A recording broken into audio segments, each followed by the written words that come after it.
a private investigator. I've got this envelope that says Super Mayor. Inside I have from the United States District Court, Northern District of Illinois. Tiffany Henyard in court today over illegal appointments she allegedly made for several positions. Trust us, this story has it all.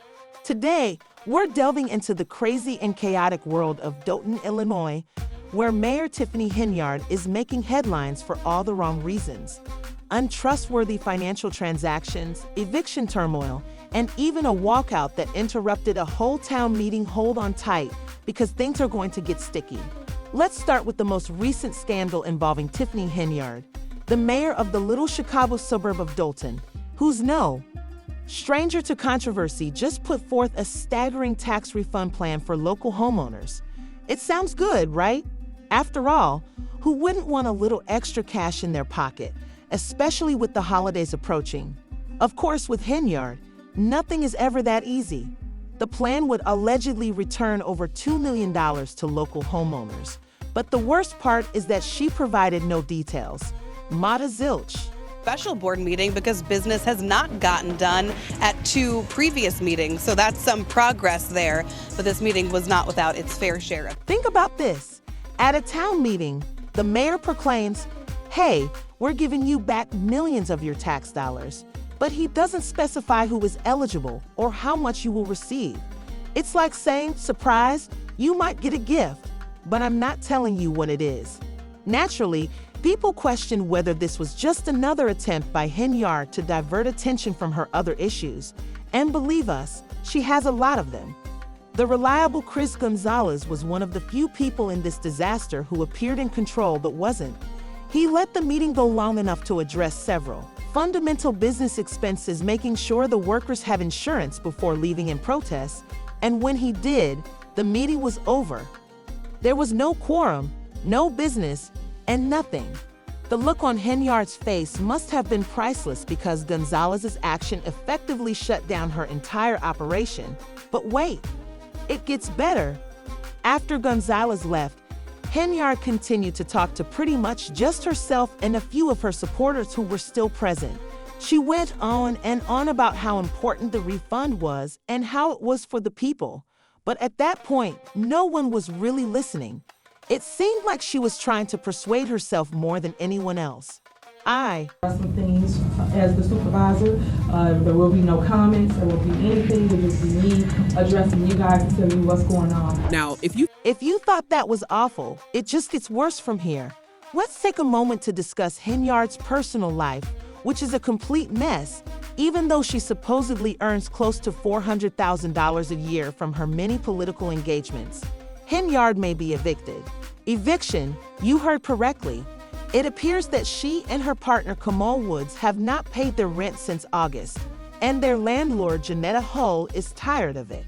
Hull even tried to serve Henyard with eviction papers at a recent township meeting. Talk about drama. Hull claims that she used to think of Henyard as a friend, even worked for her on some campaign work, but things took a turn when Henyard pushed Hull to rent her house in the woods to her, claiming she wanted it for herself.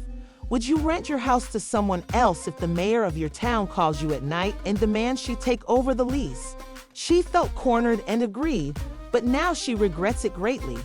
It's like a dreadful soap opera, only in real life, as Henyard has not only ceased paying rent, but has also altered the garage code and locks, making it impossible for Hull to enter her own property. Henyard's landlord showed up here to see her tenant in person after she says Henyard has been dodging both her and rent payments for months. The Cook County sheriffs have attempted several times to serve Henyard and Woods at their residence and at Henyard's office in Village Hall, but they have been able to evade the papers despite the fact that he has filed an eviction complaint.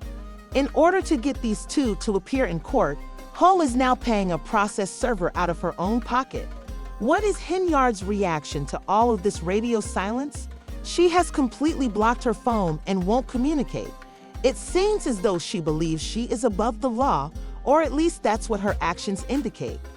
As for her belief that she's above the law, Henyard's bank, BMO Harris, recently fired her for what she described as a reputational problem. Ma'am, we question if this could be related to the fact that she is being investigated for financial mismanagement.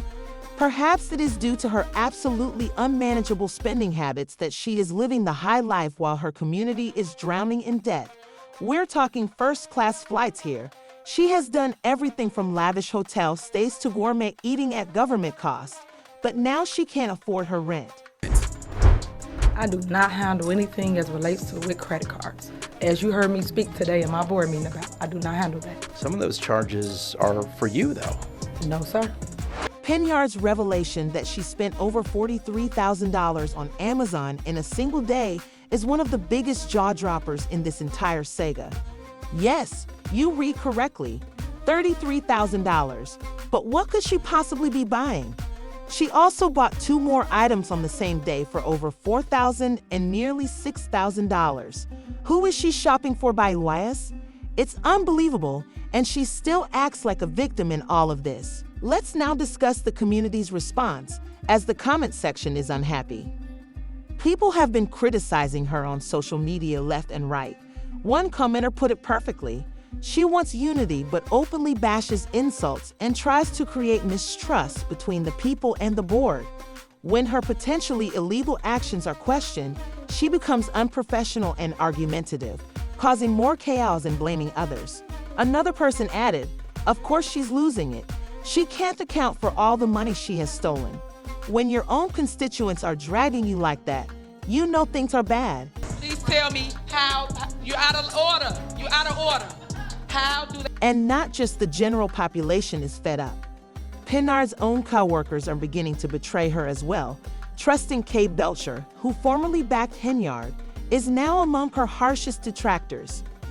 Henyard has been accused by Beller of governing the village like a dictatorship, using the police to intimidate her political rivals and enforcing decisions without consulting the board. At one point, Henyard even brought a DJ to a village meeting and performed for the benefit of the Ranas. Who does that, really? Instead of managing a town, she is portraying a character in a political drama series, and let's not overlook the restraining orders. Henyard's political drama has grown so terrible that people are suing one another for restraining orders. You heard that right? Despite having a restraining order against Keith Price, Carmen Carlisle, one of Henyard's former assistants, attended the meeting. It's really chaotic, and to be honest, it feels like things are getting out of hand. Be on the street fighting crime, and instead we have several officers that are riding around protecting America. What's really wild? The most outrageous part is that, in spite of everything, Henyard has persisted in showing off her status as super mayor whenever she can. More recently, she even began utilizing local police officers as her personal bodyguards, and we're not talking about a little security detail here. People in Dothan are naturally upset since she has been assigned to 6 officers around the clock, earning thousands of dollars in overtime. I'm furious, especially since those officers could be out on the streets keeping the city safe, but instead they're escorting her daughter to school and chauffeuring him to activities. It's as if she lives in a separate reality. Let's speak about the billboards. Have you seen them? From the rest of the town, in an attempt to ensure that no one forgets who is in control, Henyard's face is plastered all throughout Dothan. One of the posters even reads, "Keeping my promises, fighting for my residents." But as one local described it, it feels more like she is fighting against them. Residents are perplexed as to why so much money is being spent on self-promotion while the village is in debt by millions of dollars. It's as if she's attempting to establish a brand rather than manage a government. These billboards are all over the place, and it's not exactly cheap to put your face on every corner of town. Employment. I don't believe that is legally correct. That's just not the way municipalities operate, right? To exacerbate the situation, Henyard's contentious compensation plan for Thornton Township has caused even more controversy. She earns almost $300,000 from her jobs as mayor and township supervisor. But the worst part is that she suggested a nearly 90% pay cut for the person who succeeds her. If she loses the next election, her salary remains the same. This is a power move, according to critics, who claim it's just another tactic to deter potential opponents. It's a bold move, but it's also making a lot of people frustrated right now. It's difficult to see how Henyard will survive this. The FBI is already looking into her for spending the town millions of dollars in debt. And now she faces eviction while attempting to convince people that she still has everything under control. It's like watching a train wreck in slow motion, where you want to turn away but can't. Administration is shameful. Y'all are a disgrace. We're watching the fall of this administration. What will happen to Tiffany Henyard next? Will she be held responsible for her acts at last? Or will she find a way to avoid being involved in another scandal? The stakes are extremely high for the upcoming election, and Hen's opponents are preparing for a battle, so only time will tell. But one thing is certain, the people of Dolton won't let her off the hook so lightly. Jason House has already declared his intention to run on a platform of clearing up the mess that Henyard has created. He has a group of candidates supporting him, and they are referring to themselves as, "We don't think the Clean House Slate incident is a coincidence." What do you guys think?